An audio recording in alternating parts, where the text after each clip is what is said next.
ভালো করেছে রে বাপি। চল চল চল চল চল এগিয়ে গিয়ে চল বাবাই, চলো চলো চলো দাদাই চলো। বাবা কত লাইন ঠেলে ঠেলে তো আবার এসছি বল।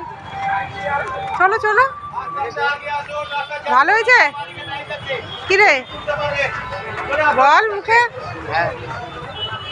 এটা কোথাকার প্যান্ডেল কেউ দেখলে বলবে। আমাদের লোকাল প্যান্ডেল কত সুন্দর হয়েছে দেখ। সবাই কলকাতা হাই ফাই প্যান্ডেল খুঁজতে যায়, এখানে দেখ কত সুন্দর। চলে আসুন, আস্তে আস্তে চলে আসুন।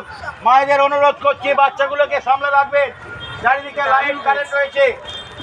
মণ্ডপের সামনে বেশি ভিড় করবেন না। বাঁদিকে ডাইস আছে, এখানে ছবি তুলতে পারবেন। চল